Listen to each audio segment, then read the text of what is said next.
Hey hockey fans, welcome into another exciting matchup preview. Pat Strong joined by the voice himself, Rhett McGibbon, and today we're going to recap the Stony Brook matchup where the number 2 Flames took on the number 6 team on the road. And Rhett, it really was a tough matchup. Yeah. Flames do split the weekend, but the tail of the tape really was in that first game, and as we've always talked about, it's just tough to play in Seawolf Nation. Yeah, it's hard to go up there. That's a road game that is always difficult. In years previous, the Flames have been able to come away with a win or two typically. The same this year, but sweeping Stony Brook on the road is a tough task. I know the Flames wish they'd been able to do that just for the ESCHL.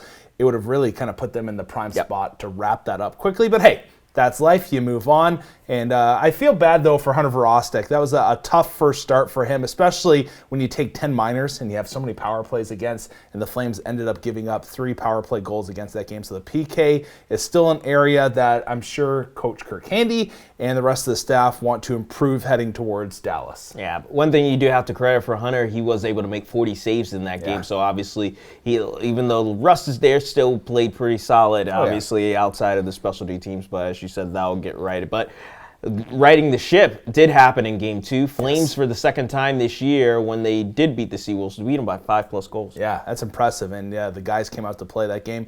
Give credit to Cedric Lessiar. He played well coming in Game 2. And, when the big guns score, this is a team that reminds you, like, sometimes they just outscore teams. And when you win and you only allow the opposition to shoot, you're like, okay, our D played pretty well, but it's just about puck possession, the offensive zone.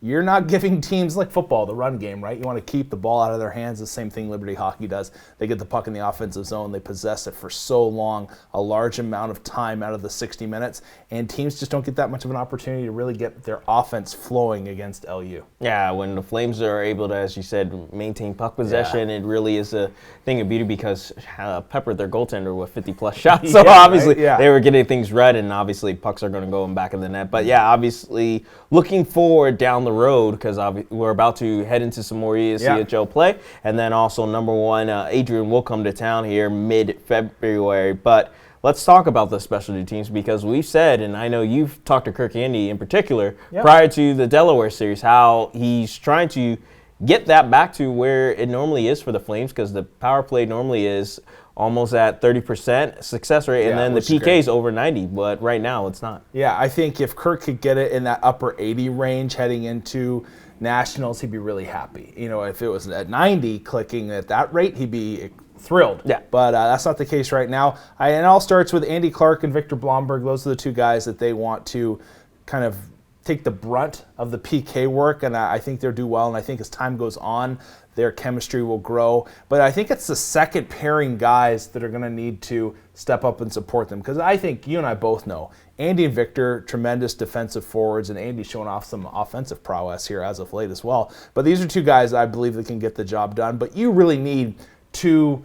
I would say you really need 3 pairings to be going well to have a successful PK, and finding guys that can step into that role. And it's just taking the body, the abuse, not afraid to get into shooting lanes and no flamingos, stuff like that. And these Liberty guys aren't that way, but you're going to have to, it's a mentality really. I think on the PK, more than just your physical abilities, it's your mindset going into it. Just, we are going to outwork them, not let them score, and work harder than the other 5 guys on the ice. And that's what Liberty needs to get to right now. But yeah, we definitely got to probably see the Flames. They probably will get those things together because they have the personnel to have the ability to get those to the goals that they're hoping to achieve at both specialty teams. But Rhett, as always, thank you for your insight. Thank you for tuning in. Make sure to follow the Flames on social media and also come back here as we're about to preview the Rhode Island Rams that the Flames will face off this weekend.